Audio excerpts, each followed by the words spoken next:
Hey everybody, we have a great episode for you today on the Saltworks. I am your host, Hallie Dye, and today I have my new friend, Ashley Miner, on the podcast. I can't wait for you to hear her story. She shares about what God has done through her love of basketball, something that was steady in her life when many things weren't.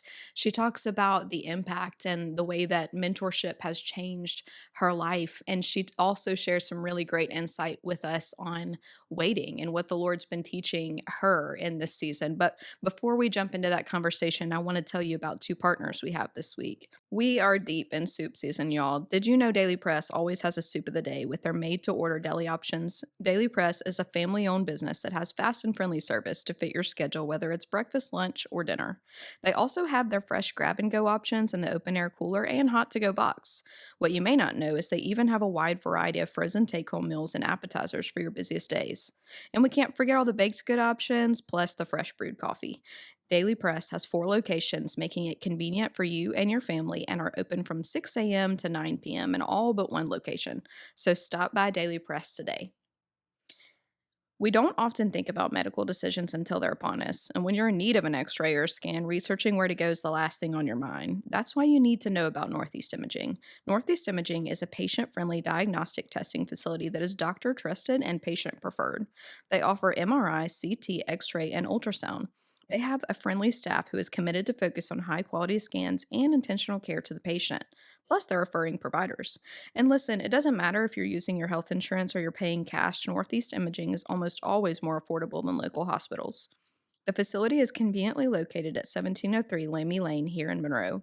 They're open Monday through Friday from 8 a.m. to 5 p.m., so tell your healthcare provider you want to go to Northeast Imaging. And now to my conversation with Ashley.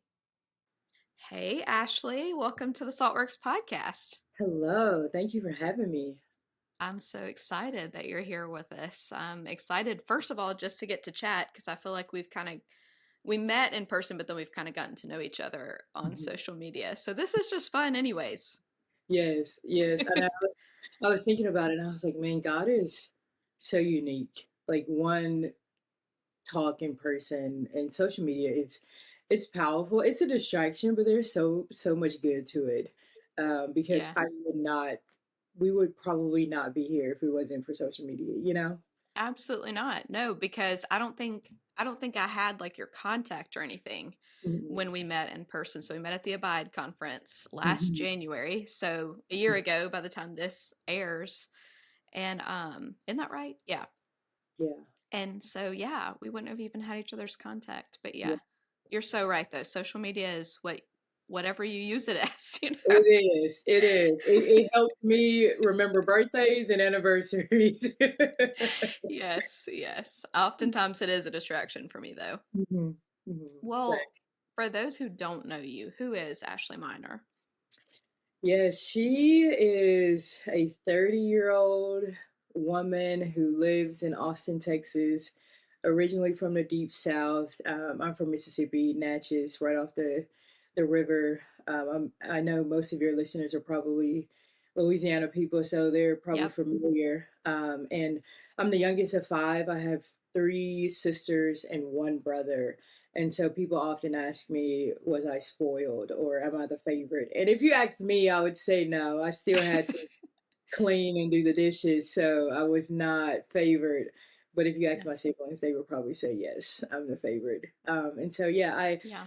I love sports. I've always loved sports. Grew up in an athletic family household, and so I breathe sports. Hook 'em horns. Hopefully, championship. So Yeah. so We'll have to edit that out. We can't allow that. I still like LSU and Louisiana Monroe. It's all in my heart Oh right now. yeah. Right now, I'm bleeding burnt orange all of a sudden. So I love it. That's awesome. Well, that's neat. Yeah. Yeah, so we're really near to Natchez, so that's near and dear to us. And you grew up in a Christian home, right? mm-hmm. I Yes. do. So grew up. having an understanding of the Lord? Were you saved at a young age, would you say? Yes, so I grew up in a Christian home, and I would say that we knew of God, but we Mhm. didn't know Him. Mm, And I didn't have a personal relationship with him, but we did all the things. We went to Sunday school. We did the vacation Bible schools in the summer. We went to church. yeah. And I remember saying yes to Jesus around 7 or 8, simply because my siblings did. I was the youngest, so I was a follower since birth. Mm, And so I gave my life to the Lord. I was baptized, but went back to the normal life I lived. I didn't read my Bible. I wasn't being discipled. And so it wasn't really until college to when I started following, I would say, chasing after the Lord and walking. mm, yeah. And then can you tell us, because I know like you lost your dad at a young age, I mean, a formative age, I would say. Can you share about that season and just how that impacted you? Yeah. So my mom and dad never married. And I grew up in I would say a dysfunctional household. Like they never married. My Mm, siblings and I, we all have the same mom and same dad, which was very rare mm, growing up in the project. So I grew up government assistance. My brother, who's the oldest, he lived with my dad in Louisiana, Vidalia, Louisiana, and my sisters and I, we live with my mom in Natchez, Mississippi. So it's you can be in Louisiana in 20 seconds, right. separated by a bridge. And so we saw our dad every now and then. It's some months and weeks it would be consistent, and then Mhm. there were times where we didn't see him for 3 months at a time. And Yeah. so we experienced a lot with just his absence. He Mm, was, but we never. It was so interesting because we never asked like, "Where are you?" We never expected a gift, but when we saw him in person, it was like we picked up where we left off. We were never mm, upset that he wasn't present because again, a lot of kids in the projects didn't know their dad. And so the yeah. fact that we knew our dad, it was like, wow, this is awesome. Mm, And so my dad was an alcoholic. He also did drugs, and he also was a diabetic. And so he ended up passing away from diabetes. I think he was like 47. mm, So I was 14, I was in the ninth grade, and that was the first time I had experienced death of right. someone so close. And I remember my sisters and I, we missed school for probably like a week to grieve. Yeah. And it went back, like we went back to the normal life. I would say looking back on it, I would probably have processed that a little differently now that I'm an adult. And Mm, so honestly, Hallie, it was probably just a couple years ago that I sat down and processed like how deep of a wound that was for me as a child, and how it affected my siblings and I, even though we didn't live in the same household with my dad. yeah.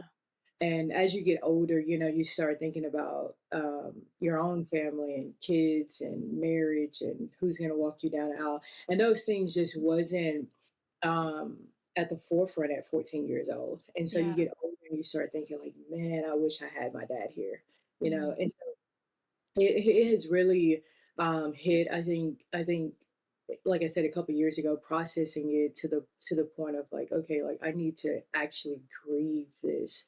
I'm yeah. actually hurting. I didn't realize it affected me as much as it did until a couple years ago. Yeah.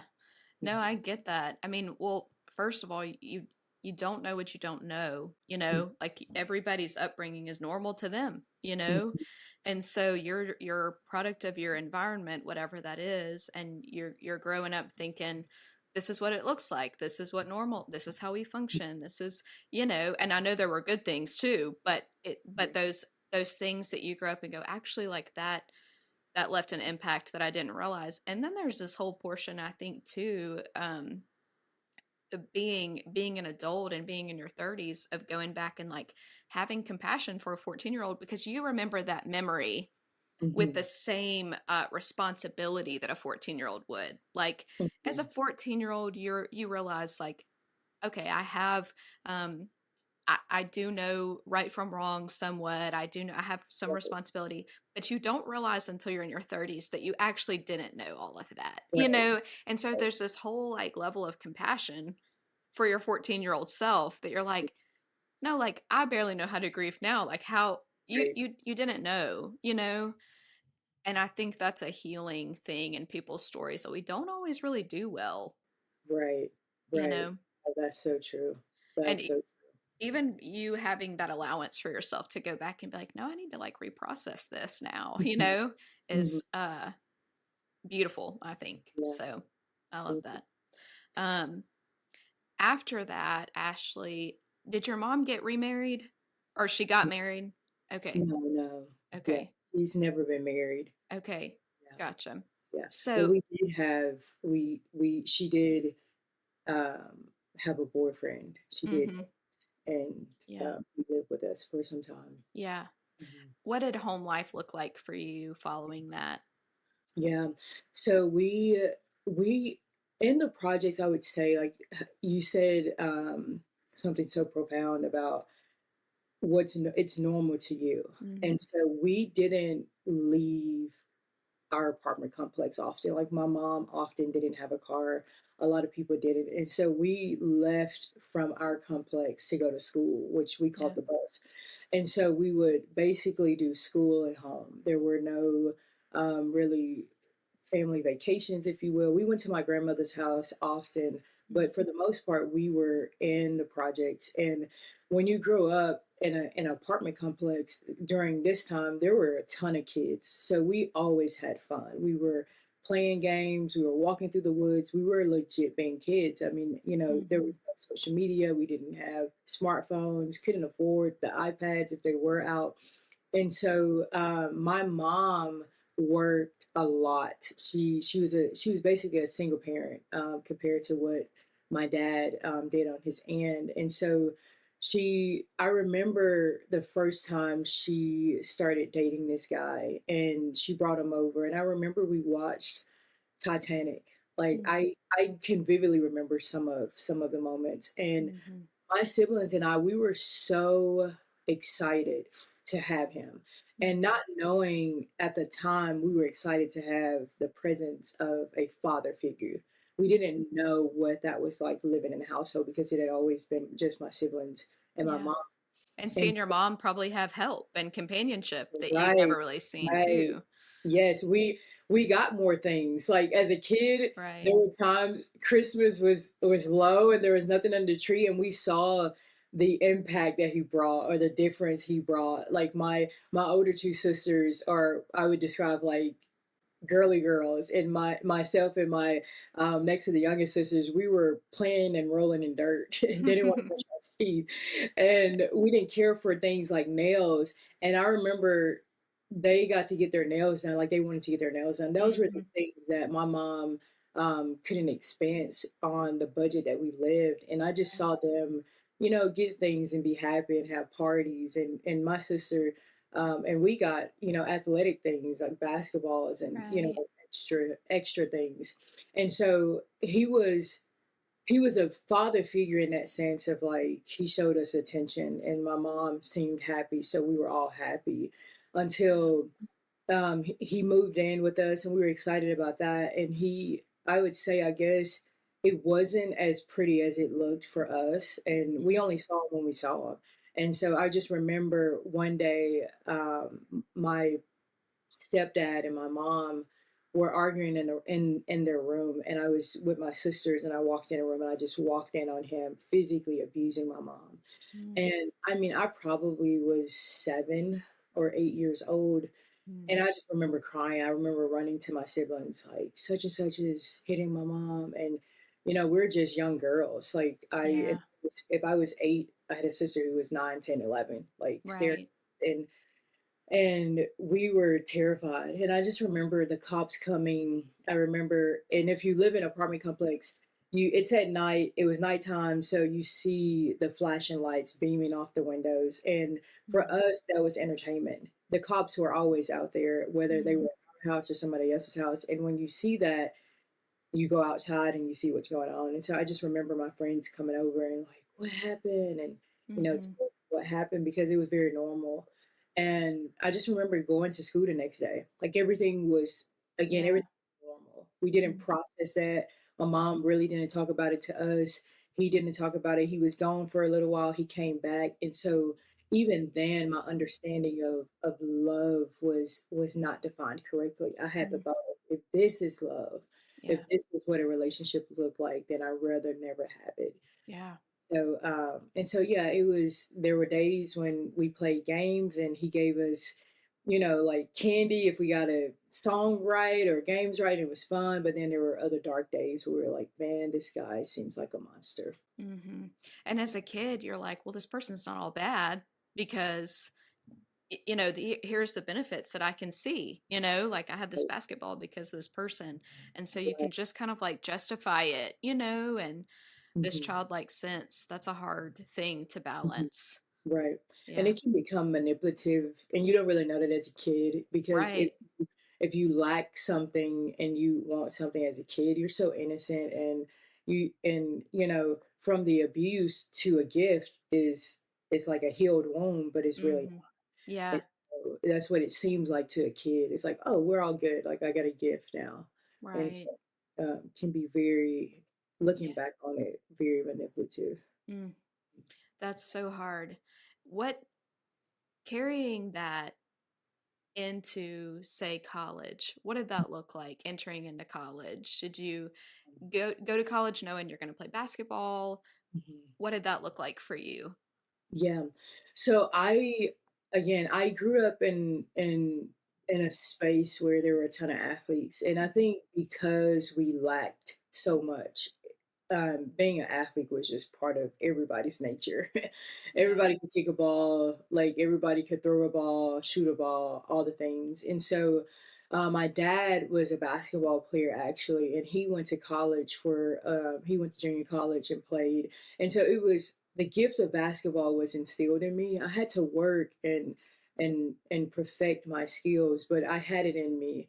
And so I grew up watching my brother play through middle school and high school, and I picked up the talent. And so I started playing with guys at a very young age and became really talented in high school. And I started getting offers. And so I Mhm. think basketball for me at a young age was my way out. Mm. It was my exodus from the projects. I dreamed and desired of living something different, but Mm. had no way of knowing how to get there without it being basketball. And so it really became an idol for me. Like Mm. I worship basketball. I put all my time into it. Didn't want the relationships, didn't want to go to the parties because I knew that I knew the statistics of kids growing up in the projects. One, they don't finish high school, they for sure don't go to college. And Mhm. if they do, they throw away their experience. And so I didn't want to be that. And so I really dedicated a lot of time to basketball, was an okay child, like wasn't really a troubled child, if you will.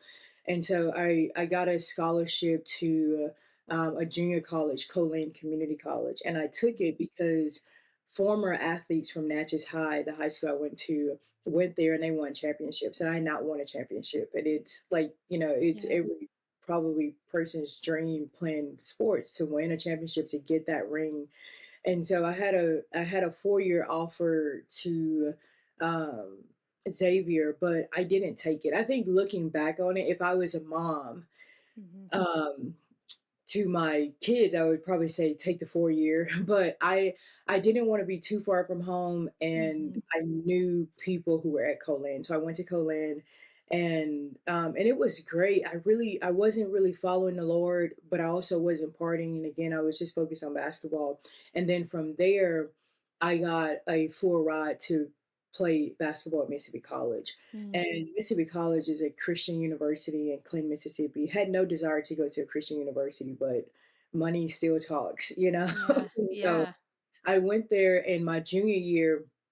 It was great. Like it felt like college. Colin felt like 13th year of high school because it was small. Mhm. We played during the weeks, and then Mississippi College, it felt like I was at a college. And I remember the first semester went well. The second semester, I started to tap into partying, started to drink, wasn't even of age, but there was somebody on our team that was who, purchased all the alcohol. And I didn't go to class. Like party nights are Thursday nights in college. Fridays are typically test days, was Mhm. when you do every test. And so I remember my athletic advisor doing midterm grades, probably March of junior year of the spring. She said, "Hey, like you're failing every class. Are you going to get your grades up or are you going to fail?" And I am a person who like was terrified of failing. Never, I would I have so much grit, so much heart that I would do anything but fail. And when she said that, I was like, fail? I'm not gonna fail. I'm gonna get my grades up. And Mhm. so I continued living that lifestyle, partying, not studying, skipping class. And when final grades came out, I think I was at home like the week after school ended, and I opened a portal and I had a 1.3 GPA. And I knew my life was over. I Mhm. thought it was over. I was like, I can't transfer. I'm ineligible. I'm on a full ride athletic scholarship. I'm a statistic. So I really just wanted to die. Like for the Mm. first time, I was like, I have no purpose here. Like my life has no purpose. Like God, just take my life because the one thing I love, the one thing that I felt like was the most consistent growing up in the projects, the one thing that I valued, the one thing I put out my time in was stripped away from me. Yeah. And so being that I wasn't really walking with the Lord but knew of him, I had nothing I felt like I had nothing to hold on to, you know. Yeah, I mean, I listened to your story and I'm like, here's this kid who desired deeply to be loved as we all do, and desired this consistency and security in surroundings as all kids do. But time after time, some moments would be like that, but then you never really knew, if it was going to Right. stay that way or remain. But basketball was something you could control, right? And Mhm. so it's like, okay, well, I can work harder. I always have this. Like, Mhm. I can always, like, I can control to some extent my ability and my talent with it because I just work Right. harder. I just practice harder. And that's how idols form, right? Because it's this Mhm. thing we can control. Mhm. And I remember hearing Jackie Hill Perry talk about idolatry. I think it was at If Gathering, talking about how like when your idol falls, like there's a grieving because Mhm. this thing that you trusted to give you life has Mhm. failed. And so like I hear that so much in your story of like I wanted to die because the thing I Mhm. trusted to give me life was about to be taken. So what was life? Like how did you define worth after that? Yeah. So I didn't sit in that long simply Mhm. because probably a couple days later after final grades were out, my coach called me and I remember rejecting his call a couple times because I thought he was going to give me the lecture of like, what did you do? We gave you a full ride. Mm, And he had to text me and say, hey, like I have good news. mm, And how, like, when he said that, I could not think of what the good news was. I thought, honestly, I really thought it was like, oh, it's true. Like, athletes, they don't have to do their work. They're somehow going to, tweak the system for me to play. mm, And he called me. He said, hey, we want to give you a full ride on academic probation. He said, you have to sit out for an entire year, work on your grades. You can't play, you can practice, you can't travel, you can lift weights. Your study hours are going to be extended. This is what your schedule is going to look like. You have to check in with the academic advisor weekly at the end of every week. And so mm, and he asked me, he said, do you want to take the offer? And I was like, of course. And in that moment, it was like a snap of a finger. I knew that was God. mm, I knew that was my second opportunity from God. I'm thinking there are people who have walked the same journey but did not get a second chance. Because when you're on an athletic scholarship, I mean, there are several people they can give that scholarship to. I'm not injured.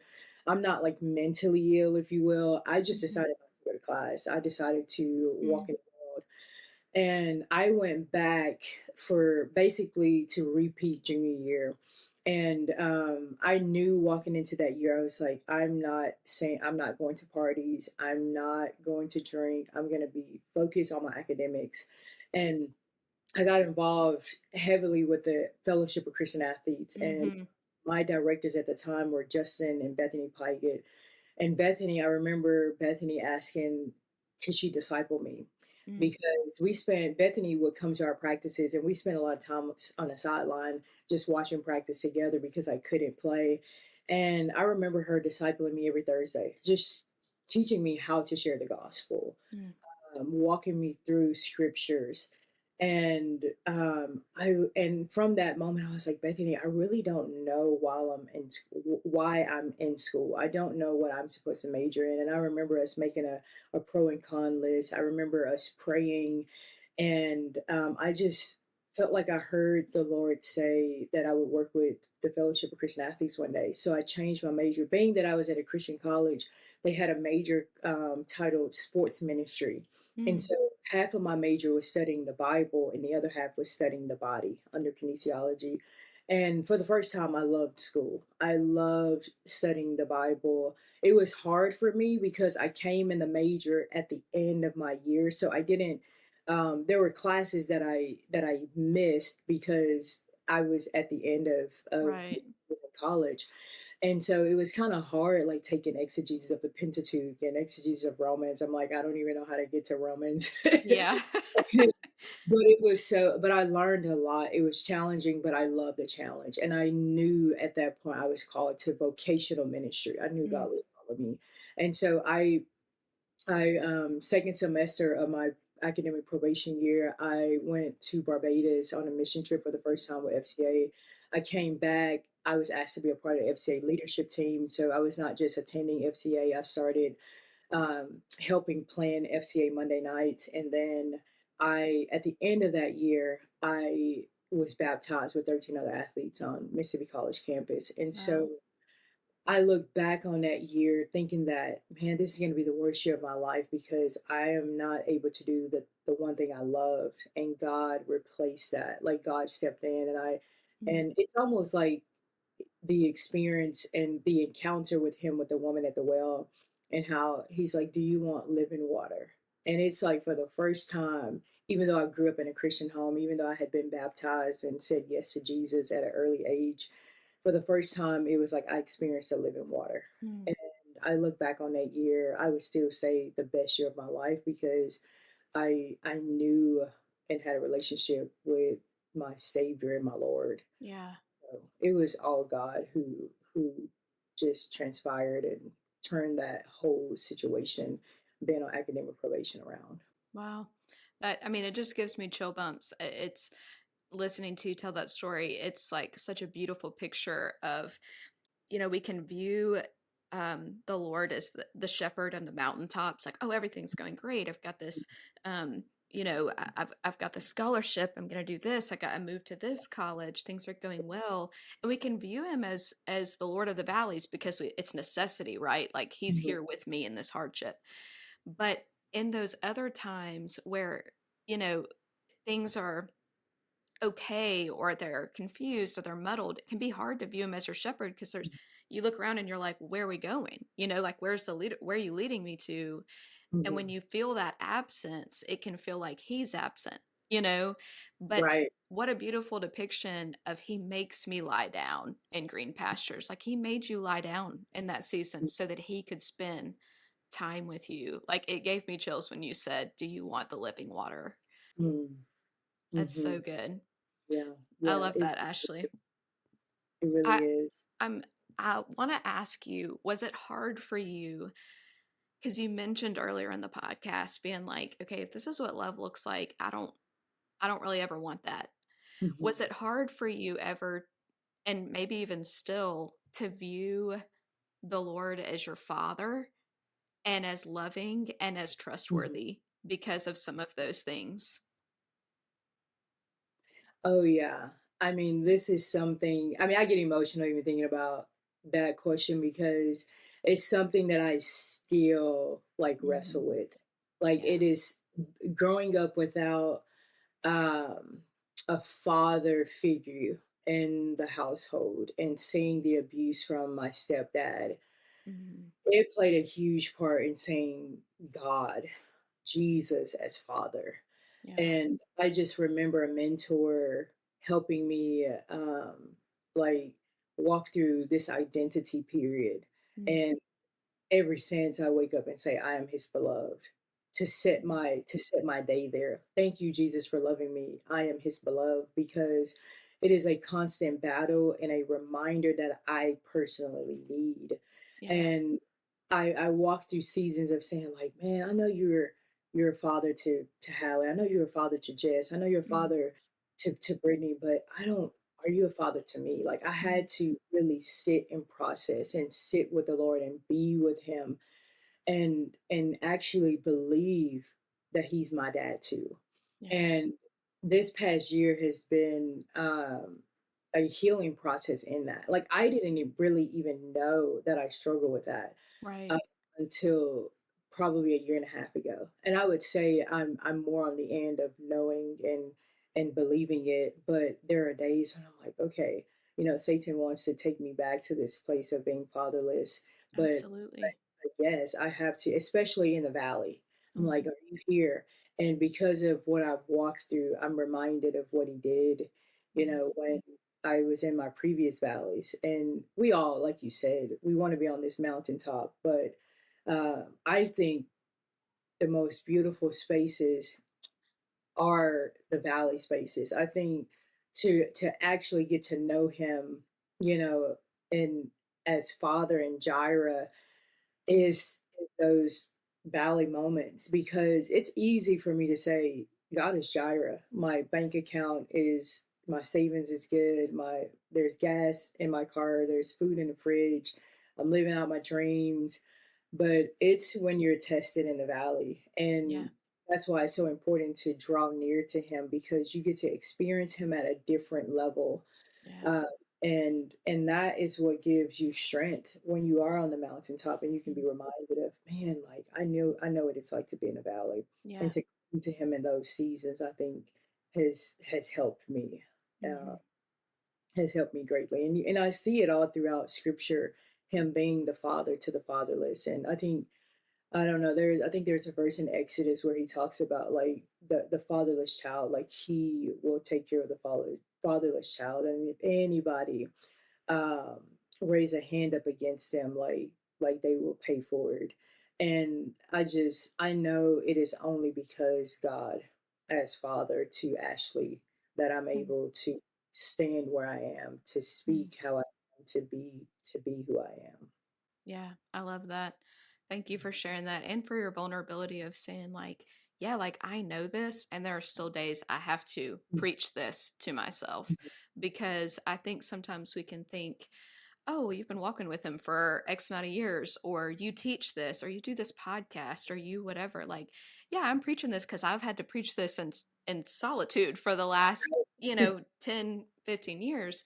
Right, And that's just so real. I mean, we see John the Baptist come back when he's in his valley, when he's in prison, send messengers say, like, are you the one? You know, are you the one? He's been the one preparing the right, people for the coming of the Lord. Like he's the voice in the wilderness, but in his wilderness, his voice begins to question, like, are you my one, though? And that's right. just so real. It's so human. Mhm. Yeah, But I, it's easy on the it's easy when you're not in the prison, and until you learn, and I think that's the beauty of Paul. Like, Paul learned how to, in the prison.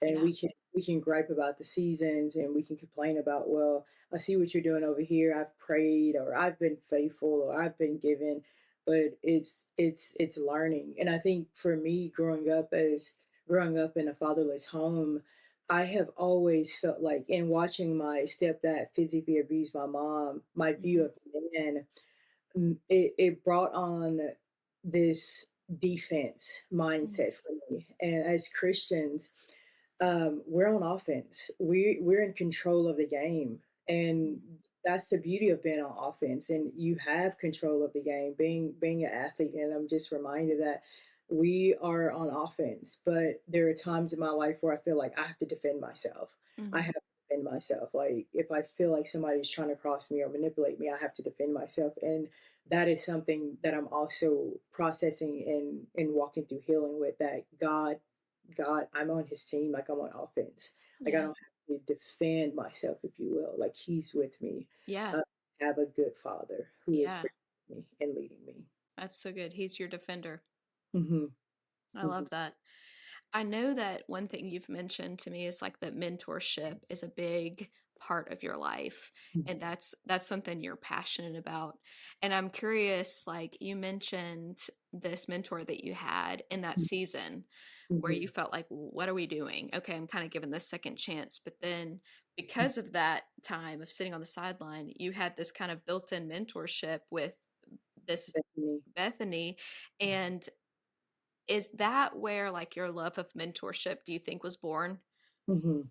100%. I was just talking to a friend yesterday about this, and I so value mentorship. Mhm. I think, not to go left, but I think we see a lot of leaders, spiritual leaders, falling because I think at one point they also desired mentorship. Mm, And now certain people have gotten to a level where they don't feel like they need it. But biblically, in Titus, you see him say, like, the older generation disciple and mentor the younger generation, mm. and it's ongoing. I think mentorship is needed until we transition into Yeah. heaven with the Lord. And so I have always, even in high school, I had a teacher who took me underneath her wings. It wasn't as spiritual, but she Yeah. protected me from guys. Like, she was so protective. She's like, "Who are you dating? I'm gonna choose, who Yeah. to." Yeah. And she helped me with academics and choosing schools and things. And I didn't realize that not everybody had that. I Mm, didn't realize how gold it was in high school. And then going back to Bethany Pyatt, who was my FCA director and mentor in college. I mean, traject just changed the trajectory of my life, mentorship. And yeah. it holds you accountable. You have this person that you can confess with and walk through spiritual battles with and learn about Jesus with. And it was Bethany who I felt like I wanted to or needed to get baptized again. And it was Bethany. I wrestled with it because I was like, I don't think we can. I don't know if we.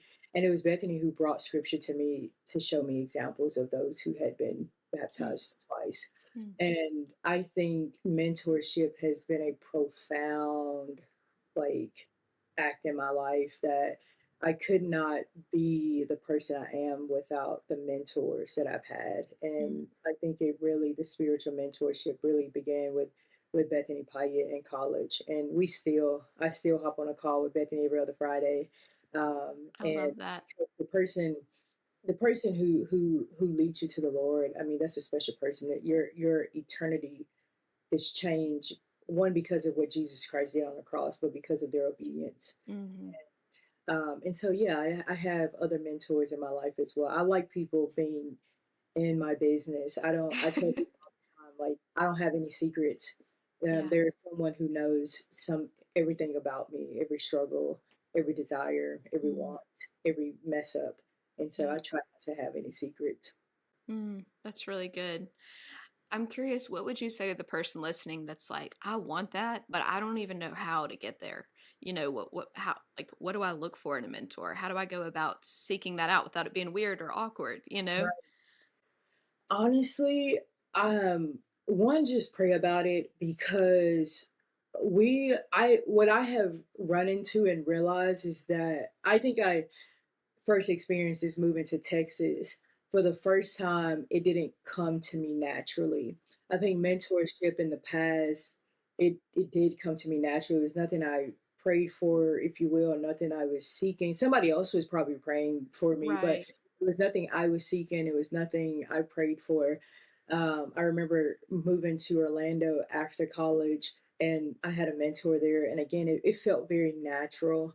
I know it's God ordained, but again, it was nothing I was seeking. And then when I came to Texas, I realized that it I didn't have it, and I remember praying for it. And so I would say to that person, one, don't even question if you need it. The answer is yes.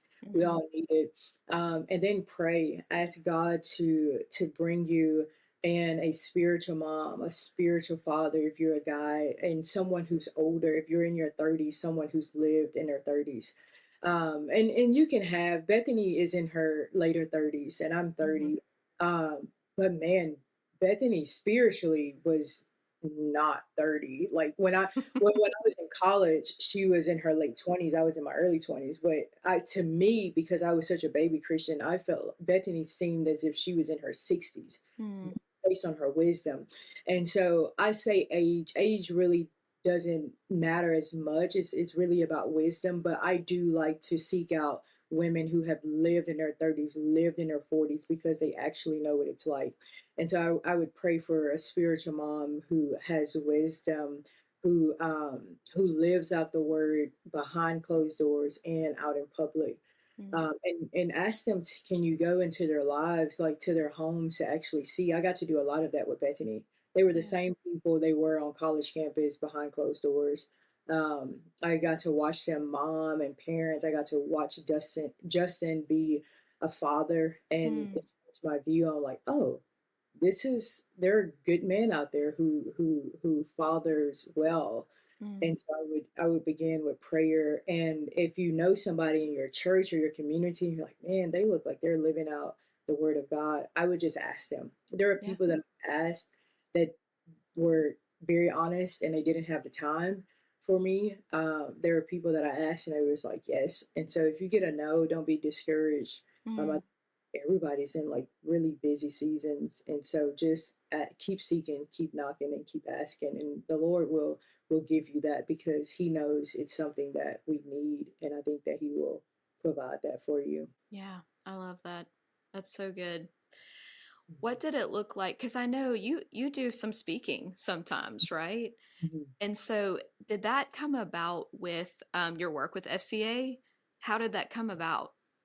Well, it's so interesting. I was talking about this yesterday as well with my friend, and um, I do a podcast with a friend, and I posted something yesterday about dream guests, and one of my dream guests is Oprah Winfrey. And I think if you're into speaking or interviewing, what like everybody would want Oprah, right? Like she's just gold. And I remember I was telling my friend yesterday, I said, I didn't realize I loved speaking. Hmm, Like I love watching Oprah's show. I love watching Good Morning America and Robin Roberts. But I just thought I liked the show. I didn't realize that I liked their gifts and that mm, I had the gift. And I think any child you see, I mean, you have children, you can see like what they navigate toward, and you yeah. probably think, okay, they probably have this gift. But it was when I was in college, I took public speaking, and my I got this opportunity. We always had a huge athletic banquet at the end of the year. And my first year, I actually was on work study and I worked the banquet. The following year, there was always a student athlete who would speak before the keynote, and I got to be the student athlete that shared my testimony. Mm, And my public speaker, I had taken public speaking that semester, and my public speaking teacher, he was there, and he walked up to me and he said, "Well done." He said, "You were nervous at first." It was my first time speaking. It was like 600 people. wow. I was so nervous. I have the video. My feet is tapping, sweaty, and I was so nervous at the beginning, and then I could feel myself like calm down. And I think it was in that moment where I knew I got a lot of compliments from the Hmm, crowd hmm, about like my voice and speaking, and I didn't feel like I did great, but it was in that moment that I felt like I like doing this. Like I'm mm, nervous, but I like doing this. And so from there, working with FCA, I would speak a lot. That's when I began teaching. I would say like the Word of God more yeah. weekly, and then I got connected with my friend Jamie here in Austin, and she was doing her podcast, and I got a part of her internship, and just started meeting people, and then got like opportunities here and there to speak. I'm very involved at my church, and so we host a women's conference every year that I've gotten to also share at, and small groups on Wednesday night. So yeah, I love speaking. It's a passion of mine. It's I love doing it. If I get an opportunity to do it, I'm after seeking the Lord, I'm like, I hope He says yes, because Yeah. I love doing it. That's awesome. Well, and I love that, like, all along this all along your story were these little nuggets of like things that you loved that kind of culminate in those places, because like you loved those talk shows, and you Mhm, found out you loved mentorship. You got put, in these classes that were these Bible classes. You're like, what am I doing at first? But then you found out you loved it, and then you gave your mhm, testimony that night. And it's like all these things the Lord is preparing in your story. And you can look back and go like, okay, that makes sense now, yeah, and like honestly, in some ways, your speaking and your teaching is like this wide scale mentorship. Like, mhm, because I know we could talk about writing too, because mhm, you're starting to write a book, which is awesome. And I want to hear about that. But when you're writing or even podcasting, you don't always get to see the impact. mhm, But when you're speaking with people, like you get to see like that mentorship take root. You see mhm, people like cry and go, oh my goodness, like they needed to hear this. Like I got to be a part of that, of their story for just one moment. I might not even remember it was me that said it, but they'll just remember, oh, back in February, I feel like the Lord told me this. But it's such an honor to get to be there with people and see that. And mhm. it's special. It is. It really is. It really is. Because I've I've been the person in the crowd, and I know how it has impacted me. 100%. And so to walk up to a speaker and tell them that, it's Hmm. yeah, like they get to see it and hear Yeah. it. Yeah. And honestly, it's encouraging because I think any speaker will probably say, I don't know if that was good, or Yeah. I don't know if I'm, we kind of beat ourselves up about it. And then God is kind enough to send that one person or those couple people to say, man, you really spoke to my heart. Right. And you're like, wow, like I didn't even think, there was anything in here. Yeah. And, we don't idolize it, but it's a real place to just say thank you, and it's a Mhm. reminder that okay, God, you're calling me to this because That's the right. enemy can distract you. That's right. I love that. Well, tell me about your book, because we've messaged a little bit about this over social media, but I want to hear about, tell us what it's about. How did it come about that you started saying like, no, I need to get these words down on paper? Yeah. I think I could be wrong, but I think if you have a gift of writing, speaking probably comes with it, and vice versa. If you speak, it probably comes with a little bit of writing. For me, I would say I love speaking more, but I have felt like God has called me to write, and I sent you a voice message saying this. I don't love it, if you will. I'm obedient. Writing is time consuming, and it messes with my mind more than anything. I will Mm, write something like this is not good. Why am I doing this? This is not for me. But I started writing. I remember when I left Mississippi to go to Florida, it was like a 13-hour drive, the longest drive I've ever done by myself. And I had so much time with the Lord, and I felt like I heard him say, write a book. And I was like, I'm not writing a book. I don't even at this time I wasn't even reading books. Only reading toward coaching because that was my job. I was like, I'm mhm, reading things to learn how to become a better coach. And so I experienced a situation in Orlando that I won't get into, but I just remember saying, God, if you're the God who turns around what Satan meant for evil for good, what do you want me to do with the situation? mm, And I heard him say, write a book. And I was like, no, thank you. Like, I'm like, Jonah, give me a different assignment. Like, I'm going to on this one.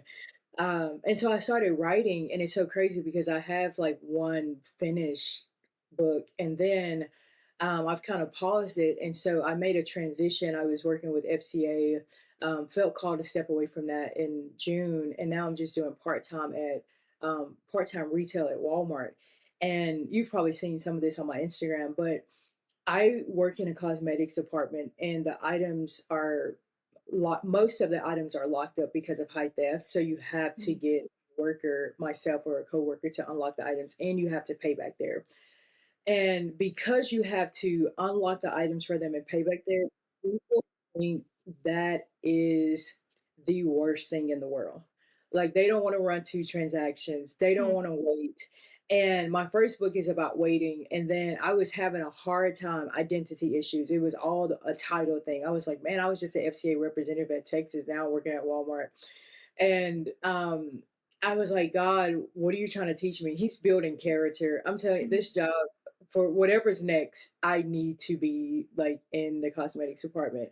And so I was asking the Lord, like, what do you want to show me? Like, what are you building? What do you want me to see? And I felt like one day he said, I want you to write about it. And I'm like, he's keep asking me to write this stuff. And I started writing this book, and it's titled "Don't Waste Your Wait." It's all about waiting, and Wow. I am weaving some of the stories in um, from the cosmetics department. And so, just briefly, a story that I shared. There is a woman who was on aisle 29, and I was ringing up customers, and she peeped her head around the corner, notifying me that she needed assistance. And so I told her I would be with her in a second. And so I'm still ringing up this item, and there's another woman on aisle 31, and she notifies me that she needs assistance. I said, okay, I'm going to be with you in just a moment. And so while I get to the end of the transaction with the two customers that I'm ringing up, the woman on aisle 29, she peeks back around and she begins to pace back and forth. And people do this often when they have to wait. And I can tell that she thinks that one, probably I've forgotten about her. How much longer do I have to wait? And then the woman on aisle 31, she's just waiting patiently, not pacing back and forth, knowing she just believes that I'm coming Mm. to get the item that she needs. And so I grab her item, that woman on aisle 31. I get to the woman on aisle 29, and I can feel this sense of relief, like she's here. She didn't forget about me. And I just thought about the two women on my break one day, and I said, wow, like I I thought about my relationship with Jesus, and Mhm. I said, I feel like the woman on aisle 29 in this season. I'm Mm. pacing back and forth. God, do you see me? Do you hear me? Have you forgotten about me? Yeah. And then I thought about the woman on aisle 31. I was like, how is she able to wait patiently? And I thought about Isaiah 40:31. Those who wait on the Lord, he will renew their strength. They will mount up on wings like eagles and soar. They will run and not get weary. They will walk and not faint. And it is trusting in the Lord. It is trusting and believing that He has not forgotten about me, that He is with me. And so, there's, we don't have enough time to Mm. share all the stories and the incidents that has taken place in cosmetics that has given me a picture of myself and my relationship with the Lord, and Mhm. also just words to write around waiting. Mhm. And so waiting is not easy for me, which is no surprise to me that he's making me write write around it, because what you write around is probably what you've lived out or what you're living Yeah. out or what he's teaching you. And so that's what I'm writing. It's all about waiting and learning how to wait well in your season of waiting. Well, I need to read this book, and I'm excited to hear more because I love what you've said so far. And I don't want to take this moment like to encourage you, like even if nobody was listening, because I know from writing a book on motherhood, there have been times where it's like, can I put this book out into the world because I don't want people to perceive me as like, oh, she's learned all this and she has it all together. I still Mm. cry when I read those chapters because I wrote them because I needed them, you Mhm, know? And so mhm, I just want to say to you like an encouragement, like you are the person to write this book, and mhm, I understand you're going to wrestle with it even 5 years after it's put out into the world. mhm, And that's okay, but like what you're writing is true and it's needed. And do not let imposter syndrome like say you don't have all this together one mhm, single time, because that's not what it's about. But also to take that encouragement a step further and say you're the person to write this book, because even prior to saying like, man, I feel like I'm the woman on aisle 29, I heard you say, man, the Lord has me in this place to build some character. Do mhm, you know the small amount of people that could look at a season where, I thought I was going to be here, but now I'm here, or I wanted to do this, but I'm in the waiting doing this, and mhm, they're not just sitting in the despair of forgottenness, mhm. because it's a Yeah. small, small number. And for you to be able to say, okay, he has me here to teach me something and build this character is profound. And Mhm. so even that is such a gift and so much wisdom. Thank you. Thank you. Thank Well, you. Yeah. That what came through mentorship, I will say. I wrestled with it, and yeah, a mentor, she told me when I was struggling at the beginning of working, at Walmart. She said, "I want Jesus to be so formed in me that it changes my reflux." Mm. And I'm like, man, these people, they say mean things, they look at you weird, and it's like, God, that's been my prayer, change my Mm. reflex, build my character. So it's Yeah, been an ongoing process, but thank you. Thank you. that's so beautiful. I love that. I'm going to write that down and put that on my heart this week Yeah.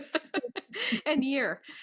That's so good. Ashley, thank you so much for your story and sharing God's goodness in your life and not hiding the hardship and the vulnerability that that's taken, and just sharing your words of wisdom. It's been so good. Thank you for having me. Thank you. It's been so great. And thank y'all so much for listening in this week. We will see you next week on the Saltworks.